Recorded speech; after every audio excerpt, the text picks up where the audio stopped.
All right, basketball fans, Anthony Davis is now a Los Angeles Laker, which means the number 4 overall pick in the NBA draft belongs to the New Orleans Pelicans, and that means it's time for NBA Mock Draft 3.0 here on Chat Sports. With you as always, I'm your host, Jimmy Crowther, breaking down all 31st round picks. But before I tell you where each player is going this year, I want to hear from you guys. I want to know, which pick does your favorite team have in this year's draft? Now, I will tell you mine, but you would already know if you're following me on Twitter at Jimmy_Crowther. So go give me a follow, and I'll tell you which pick my team has. Now, let's start out with number 1. There's no mystery here. It's Zion Williamson. He's going to New Orleans. He will be a Pelican by June 20th when the NBA draft happens. And look, he's an elite athlete. He's a great ball handler. He can do anything you want. If you want to put him in the post, great.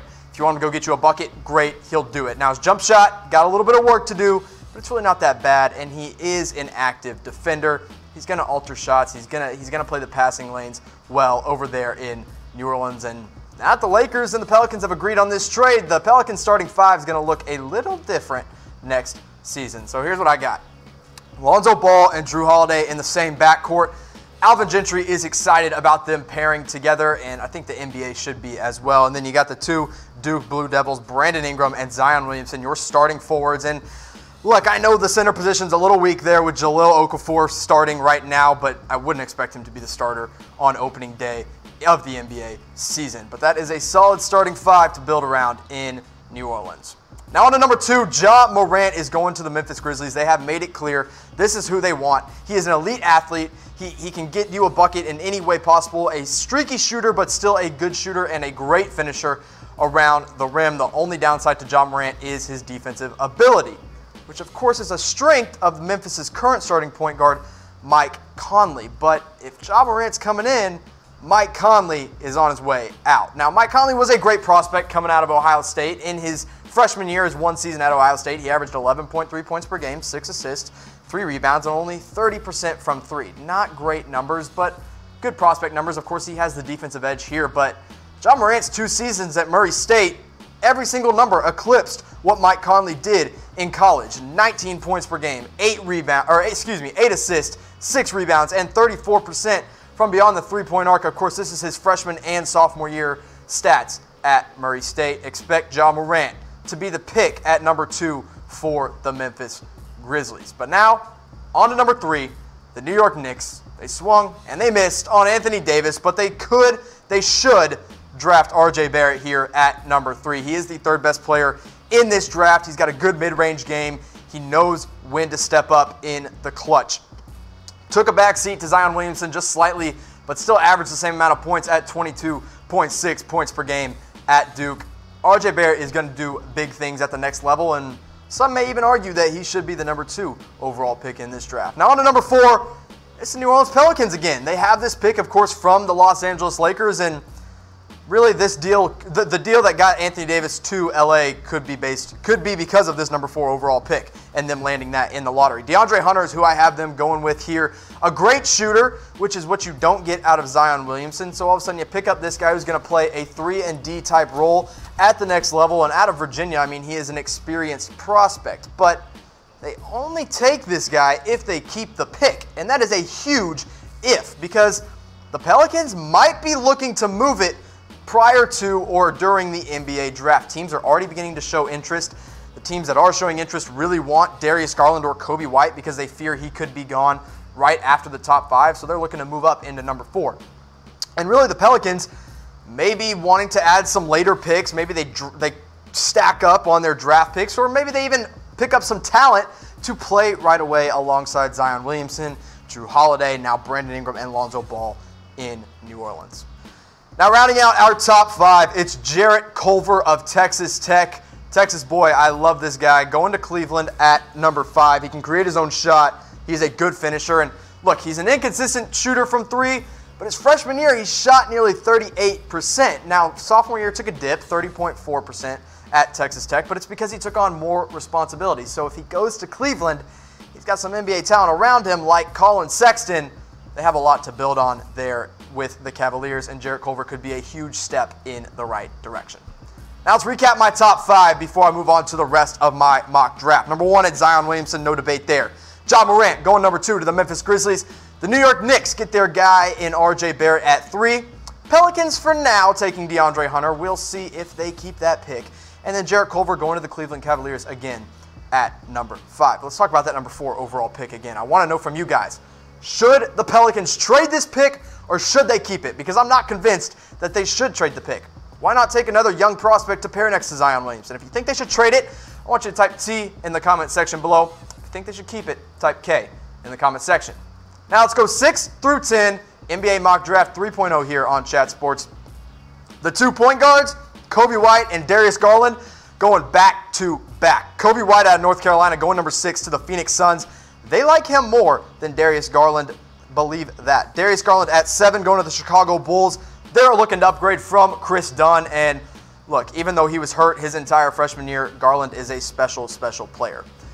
At number 8, the Atlanta Hawks get Cam Reddish. Huge boomer bust potential. But if you pair him alongside Trae Young and John Collins, there's a lot of room to grow there. I like the fit with Reddish at 8. Sekou Doumbouya going to the Washington Wizards at number 9. We'll talk about him in just a minute, so stay tuned.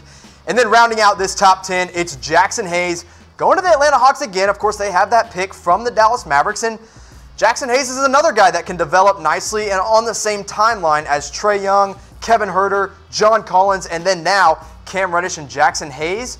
The Atlanta Hawks could be stacked for the future. Let's talk about that number 9 pick. Washington Wizards getting Sekou Doumbouya. If you've watched my mock drafts, you know I love to say his name. And during the actual draft, when we go live, I'll be saying it a lot. Now, he's a raw prospect with untapped potential, a lot of athleticism. He's going to finish around the rim. And actually, his three-point jumper was coming around near the end of his pro days in France. Great defender. Look out for this guy as an elite defensive prospect in this draft out of France. Of course, these international guys are always hard to rank, but number 9, he's moving up draft boards quickly. Now, I want to know from you guys, who is your sleeper prospect in this year's draft? If you want to know mine, go give me a follow on Twitter at Jimmy_Crowther. I'll tell you who I got as my sleeper in the 2019 NBA draft. Now let's go 11 through 15. We're rounding out the top half of the first round. And the Gonzaga boys are going back to back. Rui Hachimura at number 11. The Minnesota Timberwolves love this guy. This should be his floor. He should not fall any lower than this. Brandon Clark at number 12 to the Charlotte Hornets. Elite athlete, and we'll talk about his athleticism in just a second. Romeo Langford going to the Miami Heat at number 13. I think he's climbing draft boards as well. Watch out for him to go late lottery like the Miami Heat. At number 14, this is a guy I have consistently put to the Boston Celtics, PJ Washington. He's got the potential, he's got the talent to play right away for a playoff team, which is what Boston wants to be. PJ Washington makes too much sense for the Celtics to pass up on at 14. And then number 15, Nasir Little out of North Carolina. Look, they need some wing and guard help, and Nasir Little makes a lot of sense. He didn't get used the right way at North Carolina, so you put him in Detroit. Then you build with him, Blake Griffin, and Andre Drummond. And you got something nice going on in Detroit. Let's circle back around to number 12, the Charlotte Hornets. I've got them picking Brandon Clark. And he is an older prospect, and in NBA terms, older is really stupid because he is 22 years old. He's a great defender, one of the best shot blockers coming into this draft. His offense has changed completely in his years in college, which, of course, he transferred to Gonzaga late in his collegiate career, but offensive game is changing, a rim threat. He's not going to make a jumper for you, though. That's his biggest problem. But if the Hornets take this guy, all of a sudden, they've got 3 dudes that can jump out of the freaking gym. Malik Monk logged a 42-inch vertical. That guy is going to throw it down on your head. Miles Bridges, a 40-inch vertical. NBA slam dunk competition. He tried it. He didn't win. Still got the crazy vertical. And then Brandon Clark, look, he's taller, so his vertical is not quite as tall, but still, 34 inches is pretty ridiculous for a big man. He's going to catch you some lobs and finish around the rim. That's why I got Brandon Clark going number 12 to the Charlotte Hornets, who actually want to move up. They may not even stay here. Now, look, before I go any further, because we're through the first half, I need to tell you to subscribe to Chat Sports on YouTube.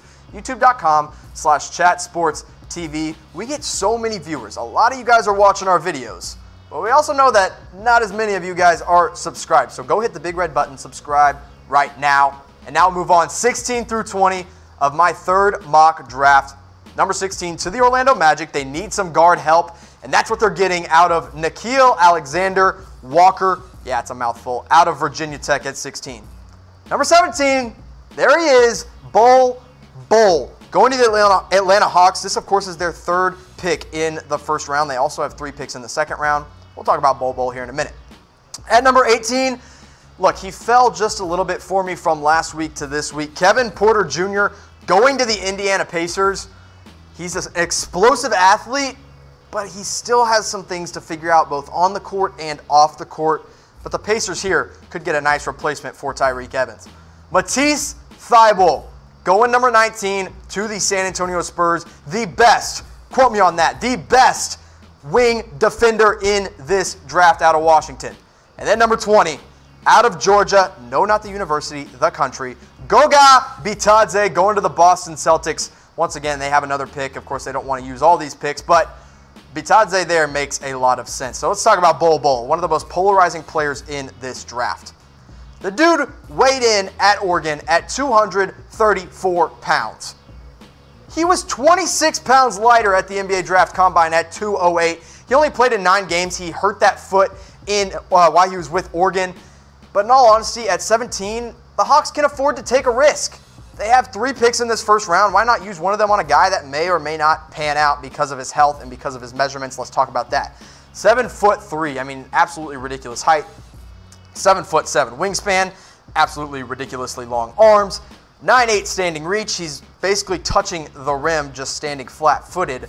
But 208 pounds. The dude is going to get snapped in half like a toothpick by some of these bigger centers in the NBA if he doesn't add weight. It's a big deal. You got to figure that out. This guy could go, look, as high as top 10 in the NBA draft, or he could fall all the way down to the early second round. I know it's crazy, but the dude's not completely healthy. He posted on his Instagram story the other day that he just played basketball for the first time in 6 months. 6 months, and we're a week away from the NBA draft. That's not good for a prospect in the 2019 NBA draft. But I want to know from you guys, where should Bol Bol be drafted this year? Do you think he should go top 10? Because, I mean, if he's healthy, if he pans out, maybe he's a top 10 talent. Think he should fall all the way to the second round? Whatever you guys think, I want you to put it down in the comment section. Where should Bol Bol be drafted this year? Now let's go 21 down to 25. Tyler Hero going to the Oklahoma City Thunder at 21. Now they want to move the pick, but if they keep it, you got to take a shooter, and Tyler Hero fits that bill. A lot of you guys were mad at me because I left him off my first round mock last time. Grant Williams, power forward. This is Boston's 3rd pick in the first round. Look, 22, Grant Williams is a great value pick out of Tennessee. Carson Edwards going to the Utah Jazz at 23. This guy was one of my favorite players to watch in college, and he is an explosive scorer. Could be great for a team off the bench. Cam Johnson, older guy. He's a senior out of North Carolina, but he's going to produce right away. He's going to be a steal in the late first round here for the Philadelphia 76ers. And then coming in at 25, KZ Okpala out of Stanford. I love this guy. He's going to Portland in my mock draft here. The dude is an elite athlete, but his offense is still a little raw. He's got some shades of Kyle Kuzma and Gerald Green. You're like, Jimmy, that's a really weird comp. Well, Kyle Kuzma is a great scorer, and Gerald Green is a great athlete. If those two somehow had a baby, KZ Okpala is about what you get. He improved his points per game by 6.8 from his freshman to sophomore year at Stanford. You can see what he did this past season. 16.8 points per game, 5.7 rebounds, and 1.0 steals. Of course, a pretty good defender, not great, and then almost 37% from beyond the three-point arc. He's going to show you how to get a bucket. You just got to find a team that's willing to mold him and take your time on him. I think Portland could take a risk here with a wing like Okpala. Now I want to know from you guys, the draft is a huge part of improving a team's future. I mean, it's arguably the biggest outside of free agency. So which team do you think is going to improve the most next season? Now, if you think it's going to be the Los Angeles Lakers after adding Anthony Davis, put it down in the comments section. If you think it's going to be the New Orleans Pelicans after they draft Zion Williamson, let me know in the comments section below. And let's finish out this mock draft. 26 through 30. At number 26, the Cleveland Cavaliers. This is their second pick in the first round, and they take Keldon Johnson out of Kentucky, a guard, forward kind of wing guy that could play with them. At 27, Nick Claxton going to the Brooklyn Nets. He's climbing up draft boards, including mine. At 28, the Golden State Warriors get Ty Jerome out of Virginia, an off-the-bench kind of guard to come off the bench and help a guy like Steph Curry. Luka Samanic going to the San Antonio Spurs. We know Greg Popovich loves these Euro prospects. Samanic could be the next great one in San Antonio at 29. At number 30, rounding out the first round, it's Bruno Fernando out of Maryland going to the Milwaukee Bucks. If Brook Lopez leaves, Fernando could step in and be big for them in the middle. Let's talk about another big man again, though. Nick Claxton out of Georgia. Now, this time it's actually the University of Georgia, unlike Goga Bitadze. This is UGA, the Bulldogs. And Georgia, believe it or not, they ran their offense through a 6'11 center in Nick Claxton a lot last season, much like Denver does with Nikola Jokic, but this guy's a little bit better of an athlete, just needs to add some weight. He can grab a board on the defensive end and then run the fast break and score on the offensive end. And the dude tries to shoot some threes, but he's just not consistent with them. He only shot 27% from beyond the three-point arc last season at Georgia, but he did do really well in his sophomore year. He improved a lot from freshman to sophomore year, 13 points per game, 8.6 rebounds, 1.8 assists per game, and then the big number there, 2.5 blocks. I love Nick Claxton. He will continue to climb up my draft board if he can continue to have some good pre-draft workouts for teams. Watch out for him to sneak in to the end of the first round of the 2019 NBA draft. Now look, after I do these mock drafts, you guys love to tell me who I forgot, because there's always a prospect that you think I forgot. Trust me, I know all 60 of the guys. But I want you to tell me in the comment section below who I forgot in this NBA mock draft on Chat Sports.